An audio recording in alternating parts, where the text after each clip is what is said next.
Bismillahirrahmanirrahim. Alhamdulillahirabbil alamin. Wa bihi nasta'in ala umurid dunya waddin. Assalatu wassalamu ala asyrafil anbiya'i wal mursalin sayyidina wa maulana Muhammadin wa ala alihi wa ashabihi ajma'in amma ba'. Allahumma shalli wa sallim wa barik ala sayyidina Muhammadin al-Fatihi lima wal khatimil lima sabaq nasiril haq bil haq wa hadi ila siratal mustaqim. Alhamdulillah teman-teman semuanya, hari ini kita masih diberikan Allah nikmat iman, nikmat Islam. Hari ini yang mana kesempatan pada malam hari ini ya, semestinya pematerinya itu Kak Syah Fitriah ya. Jadi karena qadarullah beliau ada halangan, jadi saya yang menggantikan. Baiklah, kita sedikit membahas ya, karena temanya hari ini mengenai tawadu, teman-teman semuanya ya.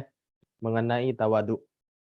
Oke, tawadu ini berarti berhubungan dengan akhlak, berhubungan dengan adab ya. Jadi teman-temanku semuanya, yang hari ini datang, kita ini harus bersyukur karena kenapa? Allah ini masih memberikan kita ini ingin. Allah tuh pengen kita ini masih ingin jadi orang baik. Mau sebanyak apapun dosa kita, berarti ketika Allah mengizinkan kita untuk belajar ilmunya Allah, berarti Allah masih memberikan nurnya. Allah masih memberikan sir, ya. Sirnya Nabi Muhammad SAW kepada kita, rahasianya. Ya. Alhamdulillah, berarti kita di sini Allah tuh pengen kita belajar. Sedangkan di hadis Rasulullah SAW yang artinya kurang lebih, barang siapa yang dipahamkan oleh Allah, dimudahkan oleh Allah, memahami ilmunya Allah, maka Allah akan mempermudah jalannya menuju surganya Allah. Nah, maka dari itu kita bersyukur.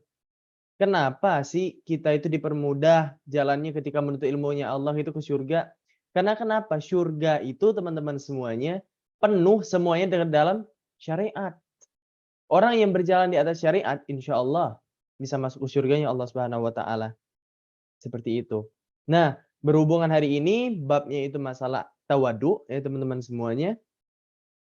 Jadi setiap hari itu otomatis terkadang kita selalu ya ketemu dengan orang-orang yang berbagai macam orangnya itu. Ada orang-orang yang mungkin orangnya itu sombong. Ada juga orang yang rendah hati, tawaduk ini tadi, ya.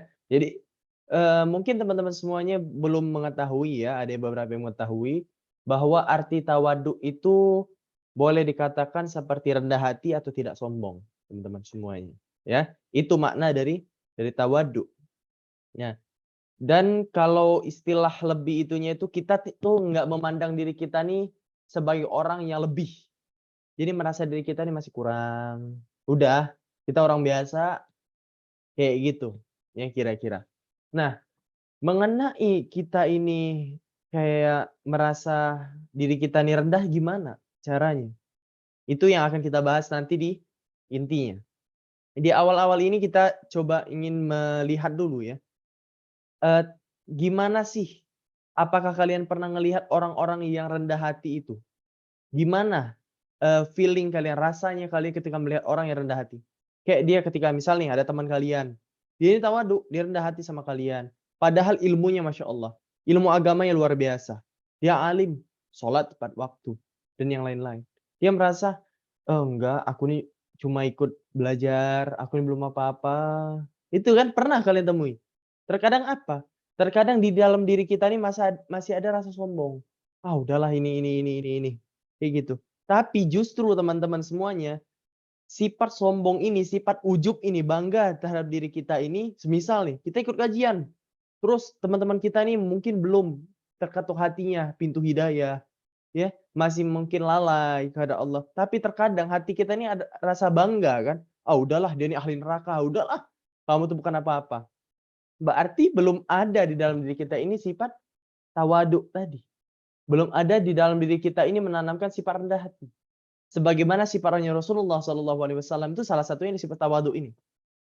Ulama-ulama kita teman-teman semuanya, kalau kalian sering melihat ya, terkadang habaib-habaib itu kalau cium tangan itu bukan dia kayak gini, enggak, jarang.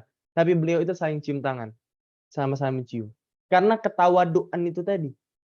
Karena mereka nggak ada kedua dari mereka itu merasa, "Oh enggak, aku lebih apa, tinggi ilmunya." Nggak ada. Mereka sama-sama merasa diri mereka rendah, seperti itu. Nah, dan juga pernah saya bahas, ya, kalau nggak salah itu mengenai bab ilmu, ya. Orang yang menuntut ilmu itu tahap pertama itu kata Umar bin Khattab itu, dia akan berada di titik sombongannya dia, kesombongannya dia. Kayak gitu. Apalagi kita nih yang masih awal-awal nih. Mungkin yang baru baru hijrah, kita baru belajar, terkadang kan ada kan rasa kita, "Oh sombong, wah kita ini merasa lebih lebih merasa lebih apa ya, lebih alim, merasa lebih pintar ilmu agama." Kita kan seperti itu, ya kan? Terkadang kita gampang mengecap orang, "Oh udahlah ini," gitu, ya kan? Terkadang apa, di situ kita tanpa kita sadari bahwa itu sudah melanggar, kayak gitu, adab yang diajarkan oleh baginda Rasulullah SAW, ya kan? Tidak mencerminkan akhlak-akhlak yang mulia di situ. Sedangkan apa, Rasulullah SAW itu diutus di dunia cuma untuk menyempurnakan akhlakul karimah. Seperti itu, kan mungkin kalian-kalian semuanya pernah sering dengarlah tentang perkataan itu. Nah, maka dari itu ketika kita benar-benar mengatakan, "Aku nih umatnya Rasulullah, aku ini pengen diakui, aku pengen dapat syafaat ya baginda Rasulullah di hari kiamat kelak." Bagaimana caranya? Amalkan sunnahnya dan jalankan apa yang disuruh dan, yang disuruh oleh Rasulullah. Kata Rasulullah, "Ikuti ini." Kita ikuti. Karena kenapa? Omongannya Rasulullah itu wahyunya dari Allah. Seperti itu. Tidak ada sedikit pun kata-kata keluar dari mulut Rasulullah selain itu wahyu. Baik dari cara beliau bergerak, cara beliau makan, cara beliau berbicara pun, cara beliau berjalan pun, itu sesuai dengan syariat. Itu bukan sekadar kayak kita ini ya, sekadar biasa-biasa saja, tidak teman-teman semuanya. Berbeda. Nah, maka dari itu salah satunya ketawaduannya Rasulullah. Rasulullah tuh nggak pernah merasa dirinya, misal bertemu seorang pendosa, Rasulullah tidak merasa, "Oh aku ini nabi, aku ini harus dicium tangan." Enggak. Nah kita harus contoh ini teman-teman semuanya, kita harus contoh adabnya Rasulullah Shallallahu Alaihi Wasallam. Nah, salah satunya ada sifat tawadhu. Tawadhu yang pertama itu teman-teman semuanya, kalau kita ambil dari segi yang terkecil itu kita ini harus tawadhu kepada orang tua kita dulu. Terkadang ya, mungkin orang tua kita ini orangnya awam, ya, orang awam yang mungkin belum paham tentang ilmu agama, ya, kepada keluarga kita yang lebih tua lah, kayak kakek, orang tua kita salah satunya itu. Nah, kita harus tawaduk dengan mereka. Setinggi apapun ilmunya kita, sealim apapun kita, kalau orang tua kita itu semisal orang tua kafir sekalipun kita harus hormati, kita harus, apa namanya itu, tawaduk. Jangan pernah merasa diri kita, "Oh enggak, aku ini lebih alim dari dia." Enggak, teman-teman semuanya. Jangan sampai. Kita harus rendah hati. Merendahkan diri kita. Jangan sampai kita merasa, "Oh, enggak, aku lebih alim dari orang tua aku. Aku lebih paham ilmu agama. Aku, ceramah depan orang tua aku, mengingatkan ini." Enggak, teman-teman. Memberi nasihat kepada orang tua. Kita itu tidak akan ada pernah hak untuk menasehati orang tua kita. Yang kita cuma ada itu cuma kewajiban untuk mengingatkan saja. Mengingatkan saja. Misal orang tua kita hilaf, lupa ya, kita mengingatkan saja tapi dengan cara adab yang baik. Bukan merasa, "Oh ini kita keluarkan dalilnya ini." Enggak seperti itu. Karena kenapa teman-teman semuanya, bahkan yang saya pernah pelajari bahwa kita, jangan sampai diusahain itu untuk mengeluarkan dalil-dalil kepada kedua orang tua kita untuk menasihatinya. Jangan sampai. Karena kenapa? Yang mengajarkan kita berbicara adalah orang tua kita. Tidak mungkin lisan ini yang diajarkan untuk ngebantai, untuk membantah. Kita mengingatkan saja. Misalnya ibu, ini misalnya itu kan misal lupa pakai hijab ya, "Bu, hijabnya Bu." Udah gitu doang, kayak gitu. Nggak perlu, oh ini, apa, misalnya kita ngerasa kita kan pintar, misalnya kita belajar ilmu agama, kita sering ikut kajian, kita tahu nih, oh nggak pakai hijab karena ini neraka, ini, hal ini, nggak perlu, nggak perlu. Karena itu orang tua kita. Itu yang paling terkecil adalah yang paling terdekat itu orang tua kita, ya. Kalau saudara masih ingatlah, masih enak kita. Karena kenapa? Kita, ibarat kata kalau saudara tuh kan bisa tukar pikiran ya, seperti itu. Ini beda teman-teman semuanya, ini orang tua, mungkin kakek nenek kita, ke atas ke atas ke atas ke atas ke atas. Adab kita dijaga, tunjukkan akhlak yang baik. Itu, salah satunya kepada orang tua kita. Yang kedua, kepada guru kita. Ketika kita hadir di dalam satu majelis, di dalam satu kajian semisal ya, yang saya pusatkan adalah kajian offline. Offline ya, misalnya ketemu langsung kayak gitu. Kita jangan pernah merasa diri kita, "Oh ini udah tahu nih, ya udahlah kita nggak mau dengerin." Terkadang seperti itu kan. Kita merasa, "Oh sudahlah," misal pembahasan ini nih, contohnya kita membahas guru kita misal, kayak gitu, membahas soal tawadu. Kita sudah paham, kita sudah benar-benar paham nih bab tawadu, gitu. Terus kita merasa, "Sudahlah nggak usah didengar, kita main HP, sibuk." Itu soal adab ya, soal adab. Kamu mendapatkan ilmu, iya kamu dapat ilmu, tapi keberkahan dari ilmu itu tidak kamu dapatkan. Karena kenapa? Su'ul adab. Itulah adab itu penting di dalam semua sektor beribadah. Segala sektor amal itu adab. Itu teman-teman semuanya. Sholat saja, sholat. Ya, kita ambil contoh sholat. Kalian sholat di depan pintu masjid. Ini pintu masjid. Kalian sholat di sini. Ya, misalnya ke dalam keadaan ya masih ada tempat yang lain. Kalian lebih memilih sholat di sini. Orang mau lewat, itu kan adabnya kurang baik. Kayak gitu. Menghalangi jalan orang keluar. Ibadahnya sah tidak? Sah. Adabnya tidak. Sedangkan apa? Ketika adabnya saja tidak bagus, bagaimana diterima di hadapan Allah Subhanahu wa taala? Nah, apalagi menuntut ilmu. Apalagi sama orang tua kita. Kita nada tinggi saya tidak boleh. Di dalam Al-Quran surah Isra dijelaskan bahwa jangan sekali-kali kalian mengatakan kepada orang tua kalian. Apalagi menasehati, mengeluarkan dalil, inilah, itulah. Kecuali orang tua kita minta, "Coba Nak, ini ibu nih pengen tahu atau ayah nih pengen tahu, gimana sih itu dalilnya?" Nah, boleh gitu jelaskan, tapi dengan nada yang pelan. "Gini Bu, gini dalilnya ini, Rasulullah tuh kayak gini." Nah, itu boleh. Tapi bukan dengan kita menjerumuskan kayak misal orang tua kita nggak tahu ini, tapi kita kayak tadi, "Oh enggak, dalilnya ini Rasulullah berkata gini gini gini gini gini gini gini." Berarti kita nggak rendah hati kepada orang tua kita. Dengan orang tua kita saja kayak gitu, apalagi dengan orang lain. Na'udzubillah, tsumma na'udzubillah. Itulah ketawaduan itu teman-teman semuanya itu sangat-sangat diperlukan, sangat-sangat penting di dalam sektor peribadahan. Ya, apalagi birrul walidain. Itu tadi. Karena kenapa saya tekankan? Karena kita ini ya mungkin tidak terlepas ya dari orang tua kita atau orang-orang yang di atas orang tua kita. Kayak gitu. Saya pribadi saya, teman-teman semuanya, orang tua saya, kakek-kakek saya, itu ya beberapa masih orang awam. Memang kenapa saya berbicara seperti ini, karena saya pernah merasakan di titik di mana kayak gitu gitu gitu gitu. Nah, yang saya sampaikan tadi. Nah, maka dari itu saya ingin men-sharing ilmu dari pengalaman yang saya dapatkan kepada teman-teman semuanya agar kalian tidak melakukannya. Saya tidak mau kalian terjerumus di lubang yang sama seperti saya. Seperti itu. Saya tidak mau. Tujuan kita sharing itu adalah membuat umat ini menjadi tahu, oh ini yang salah, oh ini yang benar. Seperti itu. Karena tawadhu itu memang penting teman-temanku semuanya. Ya. Maka jangan jangan memang simple, tema itu simple, tawadhu udah gitu. Cuman apa?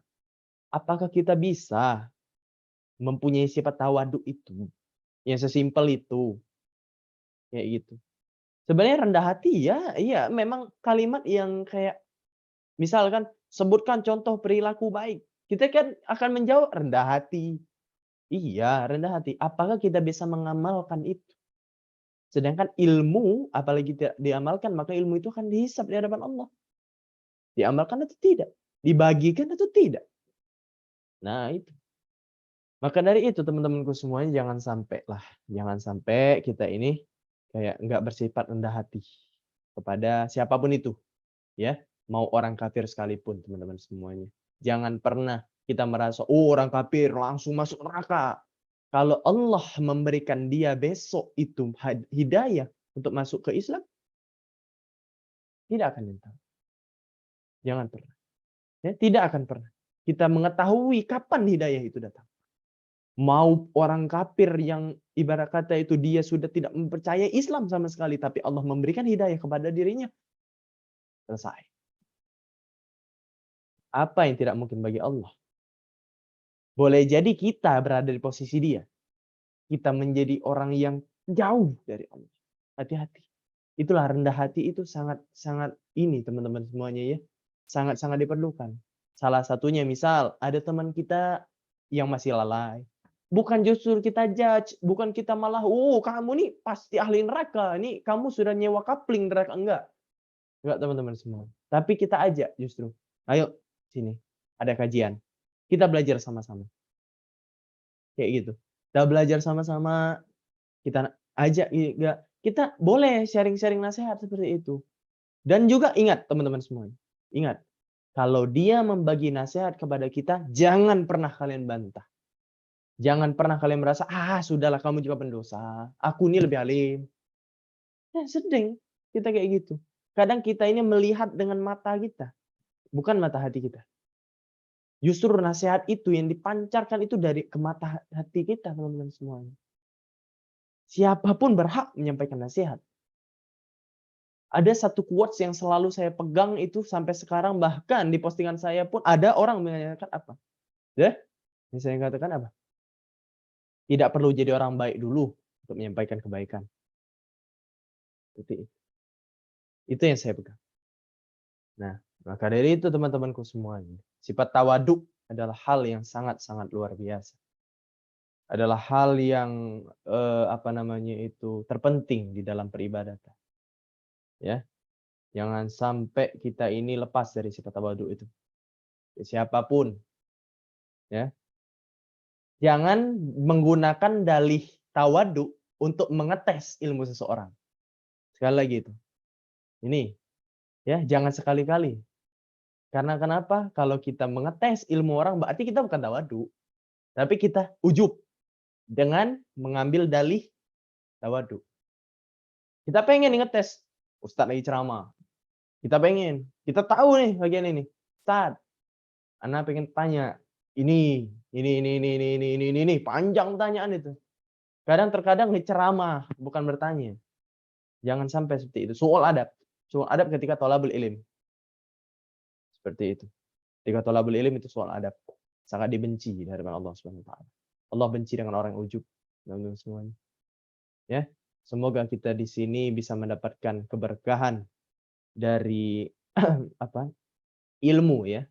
Dan juga kita niatkan di sini teman-teman semuanya, bukan kita niatkan itu untuk, "Oh, aku nih datang karena gabut," atau kita nih, "Aku nih datang karena" misal, apa namanya itu, materinya si A, si B, si C. Ya terkadang apalagi kita nih misal, ya, apalagi baru hijrah, pematerinya konten kreator, datang rame. Ketika yang lain misal, kayak gitu, males. Padahal ini berisi nasihat, kayak gitu. Itu kan, nggak usah pilih-pilih. Kata Sayyidina Ali apa? "Unzur magal wala tanzur mangal." Ya, lihatlah apa yang dikatakan, jangan pernah melihat siapa yang mengatakan. Anak bayi pun teman-teman semuanya, andai kata dia mengetahui ilmu, dia memberi nasihat kepada kita yang lebih tua dari dia, itu tidak jadi masalah. Karena nasihat tidak melihat siapa orang yang menyampaikan. Unzur maqalah wala tanzur man qala. Seperti itu teman-teman semuanya. Jadi semoga kita di sini bisa mendapatkan sifat tawadu, kita semuanya bisa mendapatkan apa yang namanya itu, rendah hati kepada siapapun itu, terutama kepada kedua orang tua kita. Ya, mungkin itulah yang dapat saya sampaikan dan semoga apa yang saya sampaikan hari ini bisa bermanfaat bagi kita semua. Wallahu muwaffiq ila aqwamit thoriq. Wal afu minkum. Wassalamualaikum warahmatullahi taala wabarakatuh. Waalaikumsalam warahmatullahi wabarakatuh. Alhamdulillah, syukron Kak. Fadila udah ngasih materi yang bagus banget yaitu tawadu. Dan untuk sesi selanjutnya kita masuk ke Q&A. Ini udah ada yang ngechat nih. Untuk teman-teman yang lainnya boleh ya. Untuk kalau mau yang tanya silahkan chat aja di kolom chat. Ini ada yang tanya nih Kak. Perkenalkan, nama saya Siti Hajar. Pertanyaannya, bagaimana cara untuk memastikan hati kita untuk selalu bersih di tengah lingkungan yang belum tentu semua baik dari perilakunya?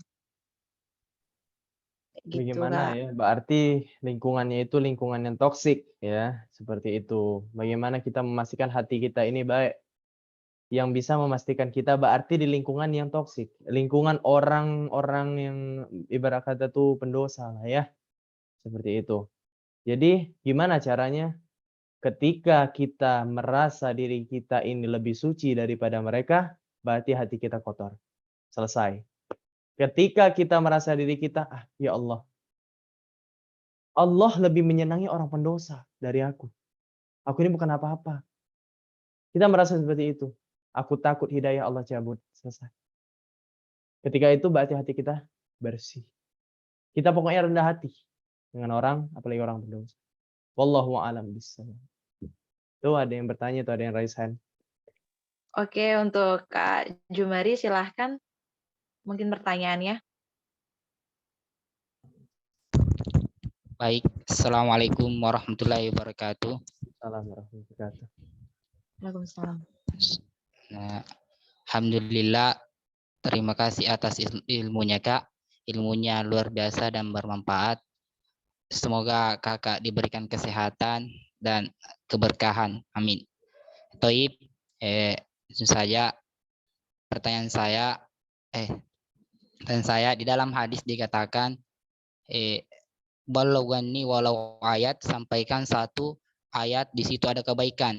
Nah, sedangkan di dalam surat As-Saff ayat 2 yang berbunyi, ya ayyuhalladzina amanu lima taquluna ma taf'alun, yang artinya, hai orang-orang yang beriman, mengapa engkau mengucapkan lantas kau tidak mengerjakan?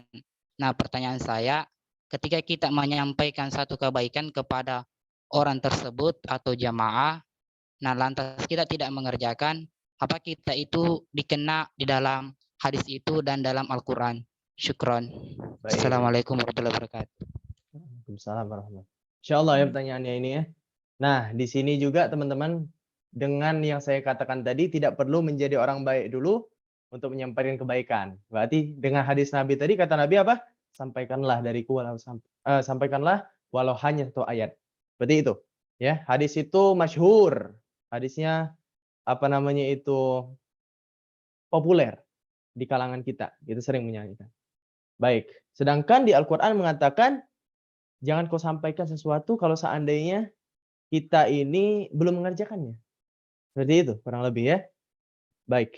Di sini teman-temanku semuanya menandakan bahwa di dalam Al-Qur'an itu mengingatkan kita. Seperti itu. Agar ilmu tersebut kalau bisa kita juga mengamalkannya. Seperti itu. Ilmu tersebut kita sampaikan dan kita juga amalkan. Bukan berarti kita itu ketika kita belum mengamalkan kita nggak boleh nyampein, bukan berarti seperti itu, teman-temanku semuanya. Karena kenapa? Kalau semisal kita bilang, ittaqullah, bertakwalah kepada Allah. Khutbah Jumat loh itu. Ittaqullah, bertakwalah kepada Allah. Sedangkan diri kita ini, kita terkadang yang khutbah, misal ya, terkadang masih lalai. Apakah tidak sah rukun Jumat itu? Sedangkan rukun Jumat itu ittaqullah, untuk menyampaikan perintah takwa. Seperti itu, ya. Jadi kurang lebih maknanya itu adalah kita itu menyampaikan dan juga kita serambi untuk mengamalkan juga dan mengajak orang lain juga untuk mengamalkan. Seperti itu, ya. Jadi bukan berarti kayak, "Oh, udahlah, inilah kita jadi berusaha jadi orang baik dulu." Kayak gitu. Kalau kita ingin jadi orang baik dulu, teman-teman semuanya, nggak ada yang ingin menyampaikan kebaikan, nggak ada yang ingin menyampaikan nasihat-nasihat kepada ini, maka hancurlah umat itu. Nah, maka dari itu yang apa namanya itu yang saya sampaikan tadi adalah tidak perlu kita menjadi orang baik dulu. Seperti itu. Ya. Kita dapat ilmu ya, kita amalkan sedikit. Kalau belum bisa mengamalkan, kita ajak orang lain juga untuk mengamalkan. Semisal nih, kalian baru tahu bahwa ya, doa iftitah itu hukumnya sunnah. Ya, hukumnya sunnah. Misal teman kalian ini nggak tahu, mungkin dia kira, oh ini rukunnya sholat, kayak gitu. Ini rukunnya sholat iftitah. Tapi kalian ajak teman kalian. Kalau kamu enggak membaca doa iftitah, maka itu sholat kamu tetap sah. Itu kan ilmu. Seperti itu. Kita ajak nih.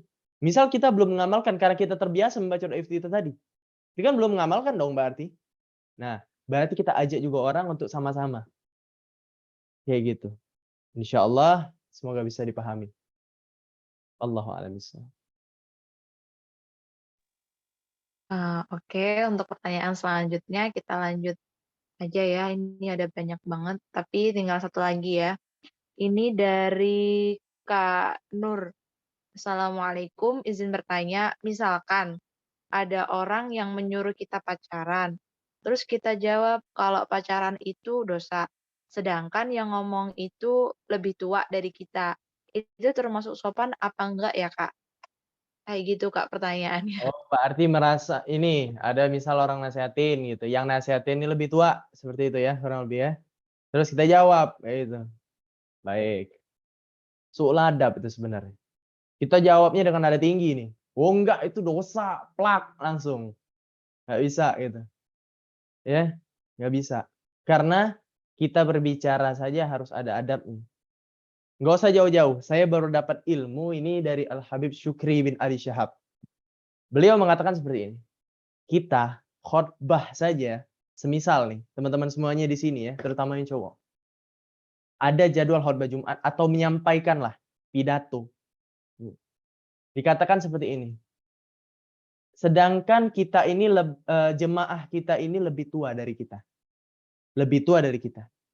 Kita bilang gini, kalian harus meningkatkan ketakwaan kepada Allah. Kalian berarti menyuruh orang yang lebih, harusnya itu di kalimat dikatakan untuk orang yang lebih muda, bukan orang yang lebih tua.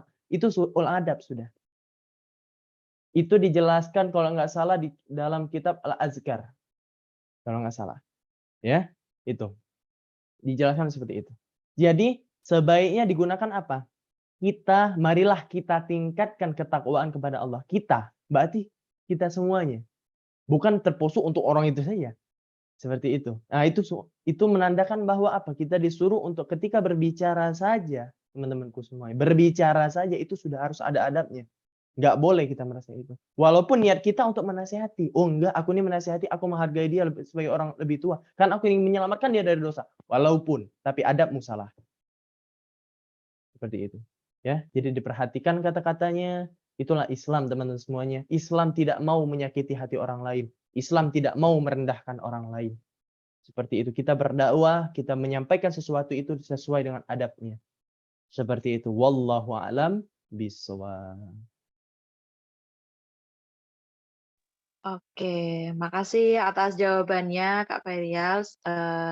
Dan untuk teman-teman lainnya yang nggak bisa dijawab semuanya nih bisa pertanyaannya ditaruh di grup WA aja, insya Allah nanti bakalan dijawab insya Allah.